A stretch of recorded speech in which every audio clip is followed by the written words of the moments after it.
ಬೆಂಗಳೂರಿನಿಂದ ಸಾವಿರಾರು ಮೈಲಿಗಳ ದೂರ ನನ್ನ ಬದುಕಿನ 2ನೇ ಅಧ್ಯಾಯ ಶುರುವಾಗಿತ್ತು. ಇನ್ಫೋಸಿಸ್ನ ಸಾಫ್ಟ್ವೇರ್ ಇಂಜಿನಿಯರ್ ಕೆಲಸಕ್ಕೆ ರಾಜೀನಾಮೆ ಬಿಸಾಕಿ ಅಮೇರಿಕನ್ ಡ್ರೀಮ್ ಅನ್ನೋ ಕನಸಿನ ಗಂಟು ಮೂಟೆ ಹೊತ್ಕೊಂಡು H4 ವೀಸಾನಲ್ಲಿ ಅಮೆರಿಕಾದ ಟೆಕ್ಸಾಸ್ನ ರಾಜಧಾನಿ ಆಸ್ಟಿನ್ನಲ್ಲಿ ಕಾಲಿಟ್ಟಿದ್ದೆ. ಈ ವೀಸಾದಲ್ಲಿ ಯಾವುದೇ ರೀತಿಯ ಉದ್ಯೋಗ ಮಾಡಲು ಅವಕಾಶವಿರಲ್ಲ. ನಾನು ಅಮೆರಿಕ ನೆಲದ ಮೇಲೆ ಕಾಲಿಟ್ಟ ತಕ್ಷಣ ನನ್ನ ಸ್ಟೇಟಸ್ ಡಿಪೆಂಡೆಂಟ್ ಆಗಿತ್ತು.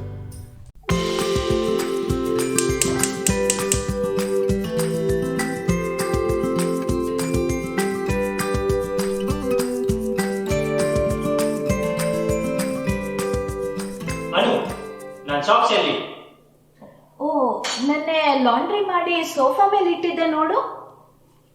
ನನಗೆ 9 ಗಂಟೆಗೆ ಮೀಟಿಂಗ್ ಇದೆ. ಮನೆಯಲ್ಲಿ 1 ವರ್ಷಕ್ಕೆ ಟೈಮ್ ಸಿಗೋದಿಲ್ಲ.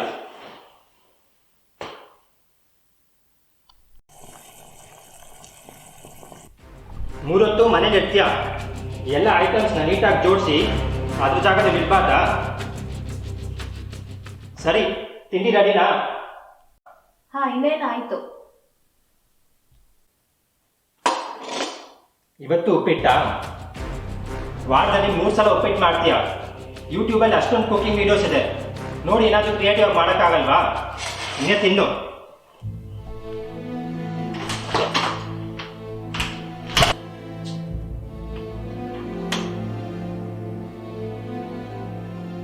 ಮೂರು ಹೊತ್ತು ಮನೇಲಿರೋದು ನನ್ನ ಆಯ್ಕೆ ಅಂತೂ ಖಂಡಿತ ಆಗಿರಲಿಲ್ಲ. ಈ ದೇಶದ ಕಾನೂನು ಕಟ್ಟಳೆಗಳು ನನಗೆ ಕಟ್ಟಿರೋ ಬಲವಂತದ ಪಟ್ಟ ಹೌಸ್ ವೈಫ್. ನನಗೂ ಲ್ಯಾಪ್ಟಾಪ್ ಬ್ಯಾಗ್ ಹಾಕೊಂಡು ಆಫೀಸ್ಗೆ ಹೋಗೋ ಆಸೆ ಆಗುತ್ತೆ. ಕೀಬೋರ್ಡ್ ಕುಟ್ಟೋಣ ಅನ್ಸುತ್ತೆ. ಪ್ರಾಜೆಕ್ಟ್ ಮೀಟಿಂಗ್ಸ್ ಅಟೆಂಡ್ ಮಾಡೋ ಮನ್ಸಾಗುತ್ತೆ.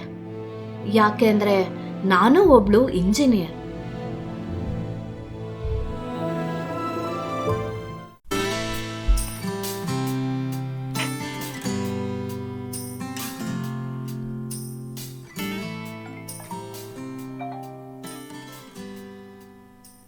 ಹಲೋ. ಏನು, ಹೇಗಿದ್ದೀಯಾ? ಏನು ತಿಂಡಿ? ಹಾಯ್ ಸ್ವಾತಿ. ಉಪ್ಪಿಟ್ಟು ಕಣೆ. ನಮ್ಮ ಮನೇಲಿ ವಾರದಲ್ಲಿ 3 ಸತಿ ಅದೇನೆ. ಅರವಿಂದ್ ಏನಾದರೂ ಸಿಂಪಲ್ ಮಾಡು ಅಂತಾನೆ. ಮದುವೆ ಆದಮೇಲೆ ರುಚಿ ರುಚಿ ತಿಂಡಿ ಸಿಗ್ತಿದೆ ಅಂತ ಹೇಳ್ತಾ ಇರ್ತಾನೆ. ಅನು, ಏನಾಯಿತು? ಏನು ಯೋಚನೆ ಮಾಡ್ತಿದ್ದೀಯಾ? ಏನಿಲ್ಲ ಕಣೆ, ಎಷ್ಟು ಚೆನ್ನಾಗಿತ್ತಲ್ವಾ ಬ್ಯಾಂಗ್ಳೂರ್ ಡೇಸ್. ವಾರವಿಡೀ ಕೆಲಸ, ವೀಕೆಂಡ್ ಬಂತು ಅಂದರೆ ರೆಸ್ಟೋರೆಂಟ್ಸ್, ಶಾಪಿಂಗ್, ಮೂವೀಸ್, ಸುತ್ತಾಟ. ಅದೊಂಥರ ಬದುಕು. ಓಡ್ತಾನೆ ಇರಬೇಕಿತ್ತು.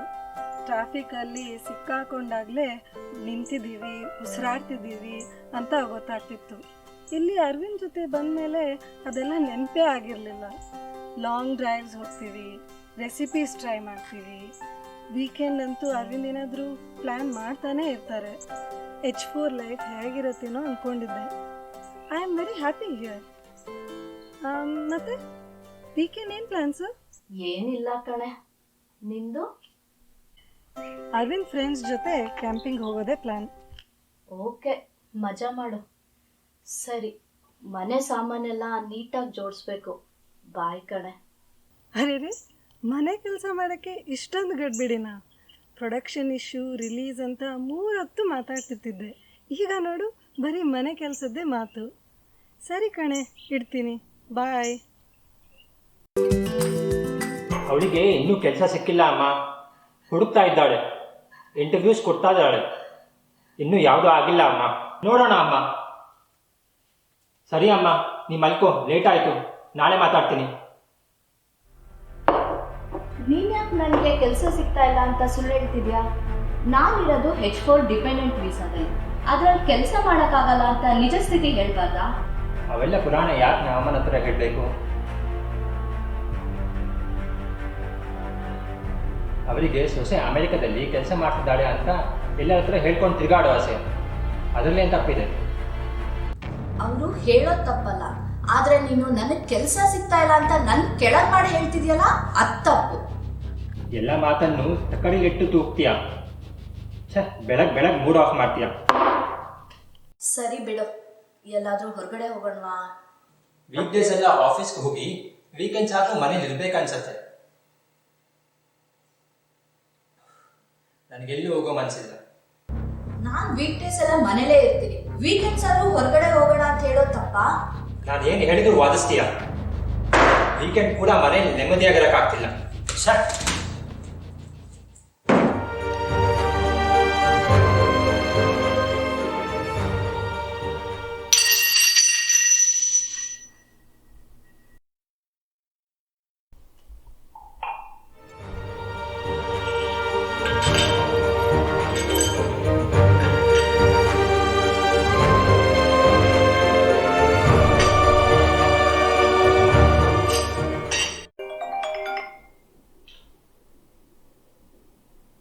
ಹಲೋ ಅಮ್ಮ, ಹೇಗಿದೆಯಮ್ಮ?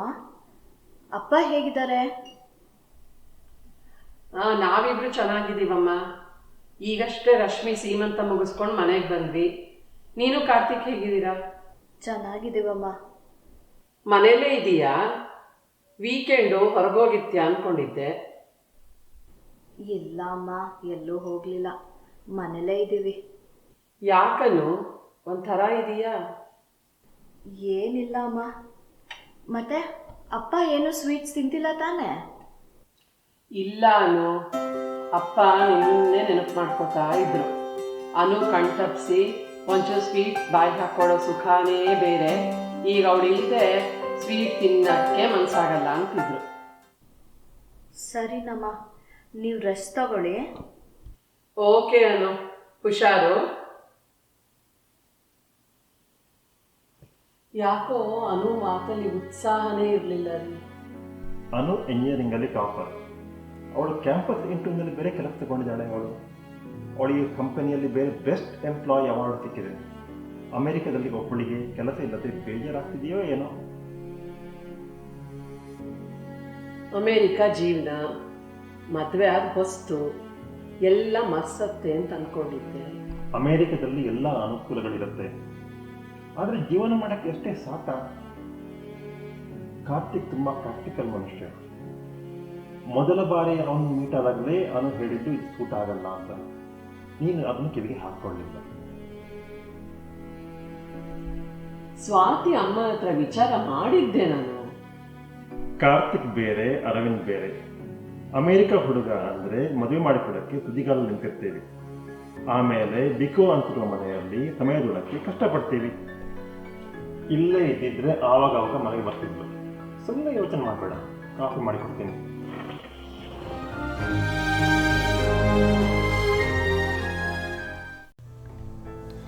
ಬರೀ ಯಾಂತ್ರಿಕ ಬದುಕು.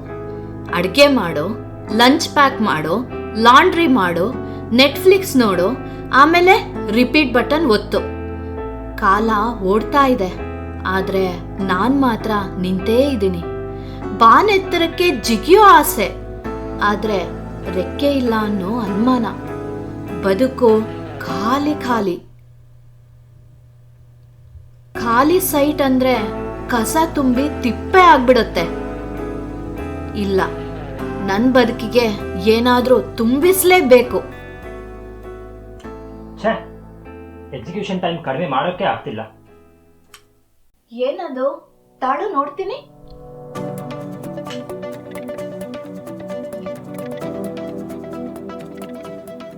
ಇಲ್ಲಿ ಸಾರ್ಟ್ ಚೇಂಜ್ ಮಾಡು.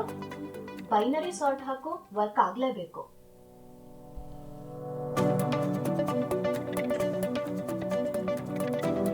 Hassan. Data structures and algorithms ನನ್ನ ಫೇವ್ರೇಟ್.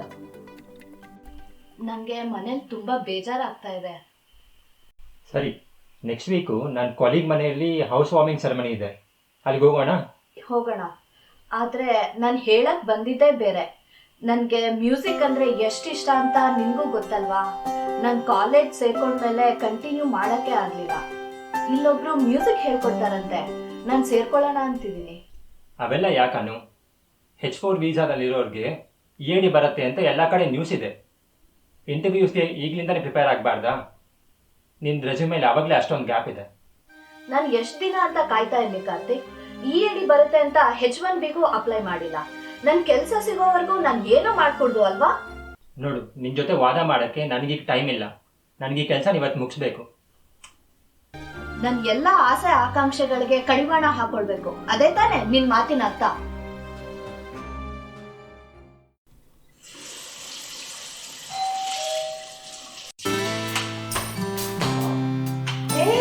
ಕಾಫಿ. ಹಾಯ್ ಅಮ್ಮು. ನಾವಿಬ್ರು ಒಂದೇ ಊರಲ್ಲಿದ್ರು ಮೀಟ್ ಆಗೋಕ್ಕೆ ಆಗ್ತಾ ಇಲ್ಲ.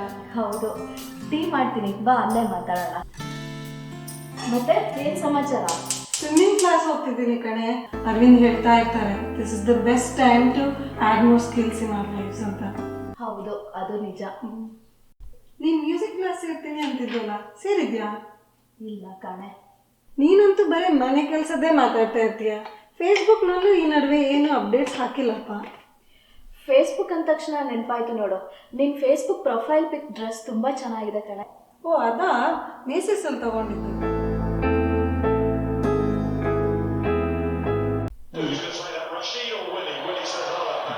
ಕಾರ್ತಿಕ್, ಮೇಸಿಸ್ ಅಲ್ಲಿ ಡ್ರೆಸ್ ನೋಡು ಎಷ್ಟು ಚೆನ್ನಾಗಿದೆ. ನಾನು ನನ್ನ ಬರ್ಡೇ ತಗೊಳ್ತೀನಿ. ನೀನು ಆಫೀಸ್ಗೆ ಹೋಗ್ತಿಲ್ಲ ಅಲ್ವಾ? ಮನೇಲಿರೋದು ಯಾಕೆ ಬೇಕಿದು? ನಾನು ಏನೇ ಮಾಡಿದ್ರು ನನ್ನ ಕೆಲಸ ಇಲ್ಲ ಅನ್ನೋದನ್ನ ಮಧ್ಯ ತರ್ತೀಯಲ್ಲ. ನಾನು ಕ್ಯಾಂಪಸ್ ಇಂಟರ್ವ್ಯೂನಲ್ಲಿ ಕೆಲಸ ತಗೊಂಡಿದ್ದೆ. ಕಾಲೇಜಿನ ಹೊರಗೆ ಬಂದ ತಕ್ಷಣ ಫೈನಾನ್ಷಿಯಲಿ ಇಂಡಿಪೆಂಡೆಂಟ್ ಆಗಿದ್ದೆ. ಆದರೆ ಈಗ ಛೇ,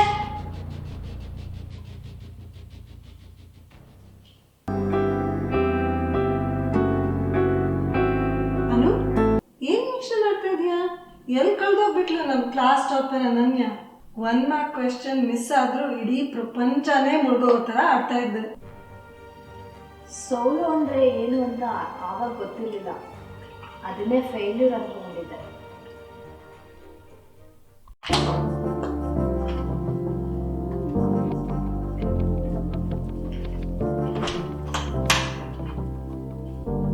ಪಾರ್ಟಿ ತುಂಬಾ ಚೆನ್ನಾಗಿತ್ತಲ್ವಾ ಕಾರ್ತಿಕ್? ರಮೇಶ್ ಮತ್ತೆ ಕಲ್ಯಾಣಿ ಎಷ್ಟು ಒಳ್ಳೆ ಹೋಸ್. ನಮ್ದು ನೆಕ್ಸ್ಟ್ ವೀಕ್ ಆನಿವರ್ಸರಿ ಇದೆ ಅಲ್ವಾ, ನಾವು ಎಲ್ಲಾನು ಊಟಕ್ಕೆ ಕರೆಯೋಣವಾ? ರಮೇಶ್ ಮತ್ತು ಕಲ್ಯಾಣಿ ಇಬ್ರು ಕೆಲಸ ಮಾಡ್ತಾರೆ. ಈ ಮನೆಯಲ್ಲಿ ನಾನೊಬ್ಬನೇ ದುಡಿಯೋದು. ನಮ್ಮ ಕರೆಂಟ್ ಫೈನಾನ್ಸ್ ಸಿಚುಯೇಷನ್ ಅಲ್ಲಿ ಇದಕ್ಕೆ ಅವಕಾಶ ಇಲ್ಲ ಅಂದ್ರೆ ಅರ್ಥ ಆಗುತ್ತೆ ಕಾರ್ತಿಕ್. ಆದ್ರೆ ನೀನು ನಾನು ಒಬ್ಬನೇ ದುಡಿಯೋದು ಅಂತ ನನಗೆ ಮತ್ತೆ ಮತ್ತೆ ಒತ್ತಿ ಹೇಳೋ ಅಗತ್ಯ ಇಲ್ಲ. ಛೇ, ಇತ್ತೀಚೆಗೆ ನಿನ್ನ ಹತ್ರ ಮಾತಾಡೋದೇ ಕಷ್ಟ ಆಗ್ಬಿಟ್ಟಿದೆ. ನಾನು H4, ನೀನ್ ಡಿಪೆಂಡೆಂಟ್ ಅನ್ನೋದೇ ಒಂದು ಗಾಯ. ನೀನು ಅವಕಾಶ ಸಿಕ್ಕಿದಾಗೆಲ್ಲ ಗಾಯನ ಕೆದಕ್ತೀಯ. ಗಾಯದ ಮೇಲೆ ಬರೇ ಎಳಿತಾನೆ ಇರ್ತೀಯ ಅಲ್ಲ? ನಾನು ಹೇಳಿದ್ರಲ್ಲಿ ಏನ್ ಸುಳ್ಳಿದೆ? ಈ ಮನೆಯಲ್ಲಿ ನೆಮ್ಮದಿನೇ ಇಲ್ಲ. ಹೋಗೋ ಮುಂಚೆ ನನ್ನ ಮಾತು ಎರಡೂ ಕಿವಿ ಕೊಟ್ಕೊಂಡು ಸರಿಯಾಗಿ ಕೇಳಿಸ್ಕೊ. ಈ ಮನೇಲಿ ನೀನ್ ಒಬ್ಬನೇ ದುಡಿಯೋದು. ನನಗೆ ಕೆಲಸ ಇಲ್ಲ, ಅಸ್ತಿತ್ವ ಇಲ್ಲ, ನಾನು ಲೆಕ್ಕಕ್ಕೆ ಇಲ್ಲ. ಯಾಕೆಂದ್ರೆ ನನ್ನ ಹತ್ರ ಸೋಷಿಯಲ್ ಸೆಕ್ಯೂರಿಟಿ ನಂಬರೇ ಇಲ್ಲ. ಇನ್ಮೇಲೆ ಮಾತ್ರ ನನ್ನ ಕೆಲಸದ ವಿಷಯ ಎತ್ತಲೇಬೇಡ, ನನಗೆ ನೋವಾಗುತ್ತೆ.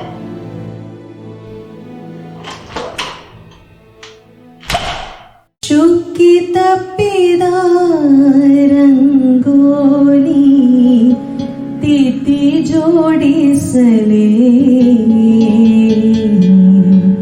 ಬಿಚ್ಚಿ ಹೋದ ಗಂಟು ಮೂಟೆ ಮತ್ತೆ ಸೇರಿಸಲೇ ಮತ್ತೆ ಸೇರಿಸಲೇ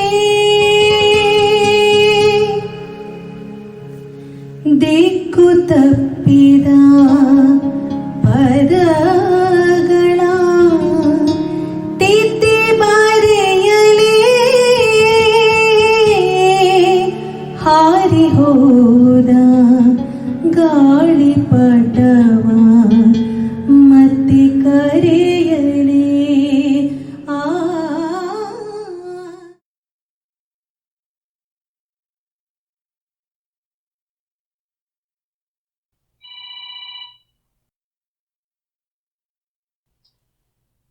ಅನು, ಹೇಗಿದೀಯಾ? ಮದ್ವೆ ಮಾಡಿ ಕೊಟ್ಟಿದ್ಯಲ್ಲಮ್ಮ ಅಮೇರಿಕಾಗೆ. ಹೇಗಿದ್ಯಾ ಅಂತ ಯಾಕೆ ಕೇಳ್ತಿದ್ಯಾ? ಮನೆಯಲ್ಲೇ ಇರಲ್ಲ ಅಂತ ಯಾವಾಗ್ಲೂ ಜಗಳ ಆಡ್ತಾ ಇದ್ದೆ. ಈಗ ನೋಡು, 3 ಹೊತ್ತು ಮನೇಲೇ ಕೊಳಿತಾ ಬಿದ್ದಿದ್ದೀನಿ. ಏನಾಯ್ತು ಅನು? ನಿಂಗೆ ನಿನ್ ರಿಲೇಟಿವ್ಸ್ಗೆ, ಕಿಟ್ಟಿ ಪಾರ್ಟಿ ಫ್ರೆಂಡ್ಸ್ಗೆ ಮಗಳು ಅಮೇರಿಕಾಗೆ ಹೋಗ್ತಿದ್ದಾಳೆ ಅಂತ ಹೇಳ್ಕೊಳ್ಬೇಕಿತ್ತು ನೋಡು. ಫೇಸ್ಬುಕ್ ಅಕೌಂಟ್ ಬೇರೆ ಹಾಕಿದೆ ಅಲ್ವಾ ಸ್ಟೇಟಸ್, ನನ್ನ ಪಿಕ್ಚರ್ಸ್ ಎಲ್ಲ ಹೇಳ್ಕೊಂಡು ಬೇರೆಯವ್ರ ಹೊಟ್ಟೆ ಉರ್ಸಕ್ಕೆ. ಹುಡುಗ ಹೇಗಿದ್ದಾನೆ, ಅವನ ಸ್ವಭಾವ ಏನು, ಎಲ್ಲದಕ್ಕಿಂತ ಅವನಿರೋ ಜಾಗ ಅಮೇರಿಕಾ ದೊಡ್ಡದಾಗಿತ್ತಲ್ವ ನಿನ್ಗೆ? ನಾನಿಲ್ಲಿ ಅನುಭವಿಸ್ತಾ ಇರೋ ಒಂಟಿತನ ಯಾರಿಗೆ ಹೇಳಮ್ಮ? ನಾನು ಬಿಡ್ತಾ ಇರೋ ನಿಟ್ಟುಸಿರೋ ಎಷ್ಟು ಅಂತ ಲೆಕ್ಕ ಕೊಡ್ಲೇನಮ್ಮ? ಅನು, ಯಾಕೆ ಹಿಂಗೆಲ್ಲ ಮಾತಾಡ್ತಾ ಇದೀಯಾ? ಏನಾಯ್ತು ಅಂತ ಹೇಳ್ಬಾರ್ದಾ? ನಾನು ಚಿಕ್ಕವಳಿದ್ದಾಗ ನನ್ನ ಬಟ್ಟೆ ಕಿತ್ತು ಹೋದ್ರೆ ಸೂಜಿ ದಾರ ಹಿಡಿದು ಹೊಲಿತಾ ಇದೆಯಲ್ಲಮ್ಮ. ಈಗ ನೋಡು, ನನ್ನ ಬದುಕೆ ಹರಿದೋಗಿದೆ, ಹೊಲಿಯಕ್ಕಾಗತ್ತಾ ಅಮ್ಮ? ಇನ್ನೇನು ಹೇಳಬೇಕು? ಫೋನ್ ಇಡು. ನನ್ನೊಳಗೆ ಅಸಹಾಯಕತೆ ಇತ್ತು, ಹೆಪ್ಪುಗಟ್ಟಿದ ಮೌನವಿತ್ತು, ಸುಡುವ ಕೋಪವಿತ್ತು, ಮಡುಗಟ್ಟಿದ ನೋವಿತ್ತು, ಗಂಟಲಾಚೆ ಬಾರದ ಮಾತಿತ್ತು. ಆದರೆ ಇವತ್ತು ಎಲ್ಲ ಹೊರಬಂದಿತ್ತು. ತಪ್ಪು ಅಮ್ಮ ಒಬ್ಳೇ ಮಾಡಿಲ್ಲ ಅನ್ನೋದು ಗೊತ್ತಿದ್ರು ನನ್ನೊಳಗಿನ ಬೆಂಕಿಯನ್ನೆಲ್ಲ ಅವಳ ಮೇಲೆ ಹಾಕಿದ್ದೆ. ಆ ಬೆಂಕಿ ಅವಳನ್ನ ಎಷ್ಟು ಸುಡ್ತಾ ಇದೆಯೋ ಏನೋ.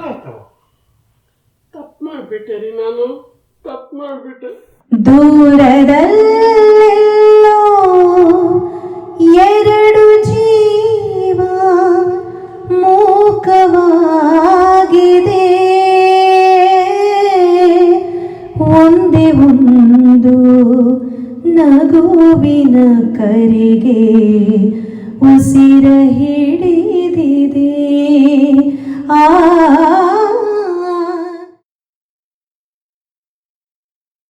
ಹಲೋ ಸ್ವಾತಿ, ನಾನಮ್ಮ, ಅನನ್ಯನಮ್ಮ ಮಾತಾಡ್ತಾ ಇರೋದು. ಅನು ಯಾಕೋ ತುಂಬ ಬೇಜಾರಲ್ಲಿದ್ಲು. ಒಂದ್ಸಲ ನೋಡಿ ಅವಳನ್ನ ಮಾತಾಡ್ಸ್ಕೊಂಡು ಬರ್ತೀಯಾ? ಓ ಹೌದಾ, ನೀವೇನು ಟೆನ್ಷನ್ ಮಾಡ್ಕೋಬೇಡಿ, ನಾನು ಅವಳ ಹತ್ರ ಮಾತಾಡ್ತೀನಿ. ಹೇಗಿದೆಯಾ? ಎಲ್ಲ ಸರಿಯಾಗಿದೆಯಾ? ಏನೂ ಸರಿಯಾಗಿಲ್ಲ ಕಣೆ, ನಂಗಿಲ್ಲಿ ಉಸಿರು ಕಟ್ಟದಂಗೆ ಆಗ್ತಾ ಇದೆ.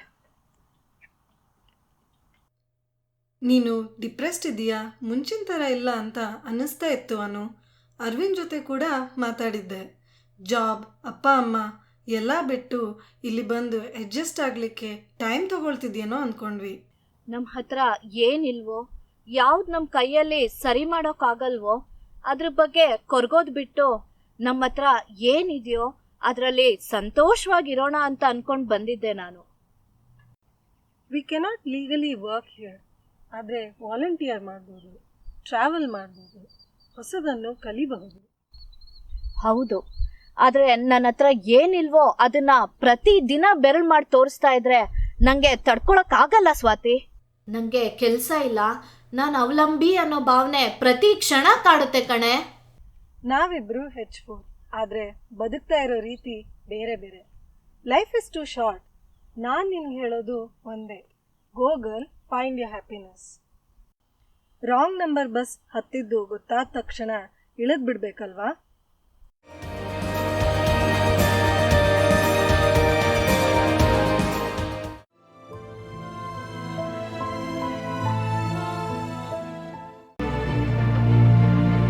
ಏನು ಬಟ್ಟೆ ಎಲ್ಲ ಪ್ಯಾಕ್ ಮಾಡ್ತಿದ್ಯಾ? ಸ್ವಾವಲಂಬಿಯಾಗಿ ಬದುಕೋಣ ಅಂತ. ಮತ್ತೆ ಜಗಳ ಮಾಡಕ್ ಶುರು ಮಾಡಿದ್ಯಾ? ಇಲ್ಲ ಕಾರ್ತಿಕ್, 2 ವರ್ಷದ ಮುಂಚೆ ಶುರು ಆಗಿದ್ದನ್ನ ಇವಾಗ ಮುಗಿಸ್ತಾ ಇದ್ದೀನಿ. H4 ಒಂದು ಶಾಪ ಅಂತ ಓದಿದ್ದೆ. ನಾನ್ ನಿನ್ನ ಡಿಪೆಂಡೆಂಟ್ ಆಗ್ತೀನಿ ಅನ್ನೋದು ಗೊತ್ತಿತ್ತು, ಆದ್ರೆ ಅದು ಬರೀ ಪೇಪರ್, ಪಾಸ್ಪೋರ್ಟ್ ಅಲ್ಲಿ ಮಾತ್ರ ಸೀಮಿತ ಆಗಿರುತ್ತೆ ಅಂತ ಅನ್ಕೊಂಡಿದ್ದೆ. ನೀನ್ ನನ್ನಲ್ಲಿ ಅವಲಂಬಿ ಅನ್ನೋ ಆ ಭಾವನೆನ ಹುಟ್ಟು ಹಾಕೋಲ್ಲ ಅನ್ನೋ ನಂಬಿಕೆ ಇತ್ತು ಕಾರ್ತಿಕ್. ಪ್ರೀತಿ ಹೊಂದಿದ್ರೆ ಹಿಮಾಲಯನೇ ಹತ್ಬಹುದು ಅನ್ನೋ ಭ್ರಮೆ. ಈಗ ನಂಬಿಕೆ, ಭ್ರಮೆ ಏನೂ ಉಳಿದಿಲ್ಲ. H1B ಜೀವನ ಏನು ಸ್ವರ್ಗ ಆಗಿರೋದಿಲ್ಲ. ನಾಳೆ ಕೆಲಸ ಇರುತ್ತೋ ಇಲ್ವೋ ಅನ್ನೋ ಆತಂಕದಲ್ಲೇ ದಿನ ಶುರುವಾಗುತ್ತೆ ಮತ್ತೆ ಮುಗಿಯುತ್ತೆ. ಇಲ್ಲಿ ಏನಾದ್ರೂ ಕೆಲಸ ಕಳ್ಕೊಂಡ್ರೆ H1B ಸ್ಟೇಟಸ್ ಹೋಗುತ್ತೆ, ಊರಿಗೆ ವಾಪಸ್ ಹೋಗ್ಬೇಕಾಗತ್ತೆ. ಫ್ರೆಂಡ್ಸ್, ಫ್ಯಾಮಿಲೀಸ್ ಎಲ್ಲ ಲೂಸರ್ ಅಂತ ನೋಡ್ತಾರೆ. ನಾನ್ ನಿನ್ ಜೊತೆ ಸುಖ ದುಃಖ ಎರಡರಲ್ಲೂ ಜೊತೆಯಾಗಿ ನಿಲ್ಲೋಕ್ ಬಂದಿದ್ದೆ, ನಿಲ್ತಿದ್ದೆ ಕೂಡ. ಆದ್ರೆ ನೀನು ನನಗೆ ಕೆಲ್ಸ ಇಲ್ಲ, ಡಿಪೆಂಡೆಂಟ್ ಅಂತ ಅವಮಾನ ಮಾಡ್ತಾನೇ ಬಂದೆ. ಅದನ್ನ ಅಕ್ಸೆಪ್ಟ್ ಮಾಡ್ಕೊಂಡು ನಿನ್ ಜೊತೆ ನಿಲ್ಲೋಕ್ ಆಗ್ತಾ ಇಲ್ಲ. Bad communication ends lot of good things. ಏನ್ ಹೇಳ್ತಿದ್ಯಾ? ಇಷ್ಟು ಚಿಕ್ಕ ಚಿಕ್ಕ ವಿಷಯನ ಯಾಕೆ ದೊಡ್ಡ ಮಾಡ್ತಿದ್ಯಾ? ಚಿಕ್ಕ ಚಿಕ್ಕ ವಿಷಯಗಳ ಅವು ನನ್ನ ಆತ್ಮವಿಶ್ವಾಸಕ್ಕೆ, ಸ್ವಾಭಿಮಾನಕ್ಕೆ ಬಿದ್ದ ಪೆಟ್ಟುಗಳು. ನಂಗೆ ನೋವಾಗಿದೆ. ನಿನ್ ಮೇಲಿನ ಪ್ರೀತಿ ದ್ವೇಷವಾಗಿ ನನ್ನ ಪೂರ್ತಿ ಆವರಿಸ್ಕೊಳ್ಳೋ ಮೊದಲು ನಾನು ಹೊರಡ್ತೀನಿ ಕಾರ್ತಿಕ್. ನಾನು ಬೆಂಗಳೂರಿಗೆ ವಾಪಸ್ ಹೋಗೋ ನಿರ್ಧಾರ ಮಾಡಿದ್ದೀನಿ.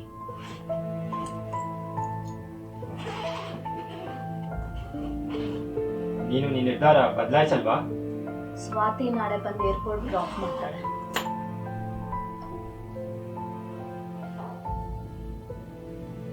ಸರಿ, ಹೊರಡೋಣ. ಸ್ವಾತಿ ಬದಲು ನಿನ್ನನ್ನು ನಾನೇ ಏರ್ಪೋರ್ಟ್ ಡ್ರಾಪ್ ಮಾಡ್ತೀನಿ. ನನ್ನ ಜೀವನದ ಈ ಅಧ್ಯಾಯ ಇನ್ನೂ ಮುಗ್ದಿಲ್ಲ. ಕೋರ್ಟ್ ಕಚೇರಿ ಅಲಿಯೋದು ಬಾಕಿ ಇದೆ. ಪ್ರತಿ ವರ್ಷ ನೂರಾರು ಹುಡುಗಿರು ತಾಳಿ ಕಟ್ಟಿಸ್ಕೊಂಡು ಕನಸುಗಳನ್ನ ಹೊತ್ಕೊಂಡು ಡಿಪೆಂಡೆಂಟ್ ಆಗಿ ಈ ದೇಶಕ್ಕೆ ಕಾಲಿಡ್ತಾರೆ. ಸಪೋರ್ಟಿವ್ ಹಸ್ಬೆಂಡ್ ಸಿಕ್ಕಿದ್ರೆ ಪರಿಸ್ಥಿತಿ ನಿಭಾಯಿಸೋದು ಸ್ವಲ್ಪ ಸುಲಭ. ಸಿಗದೆ ನಂತರ ಮರಳಿ ಗೂಡಿಗೆ ಹಾರೋರು ಇದ್ದಾರೆ. ಇನ್ನು ಕೆಲವರು ಪರಿಸ್ಥಿತಿ ಜೊತೆ ರಾಜಿ ಮಾಡಿಕೊಂಡು ಆಗೋ ಅವಮಾನಗಳನ್ನ ಸೆರೆಗಲ್ ಕಟ್ಕೊಂಡು ಜೀವನ ನಡೆಸ್ತಾನೇ ಇದ್ದಾರೆ. ನನ್ನಂಥ ಅದೆಷ್ಟೋ ಹುಡುಗಿರ ಕತೆಗಳು ನಿನ್ನೊಳಗಿದೆಯೋ ಅಮೇರಿಕಾ. ಚುಕ್ಕಿ ತಪ್ಪಿದ ರಂಗೋಲಿ ತಿದ್ದಿ ಜೋಡಿಸುವೆ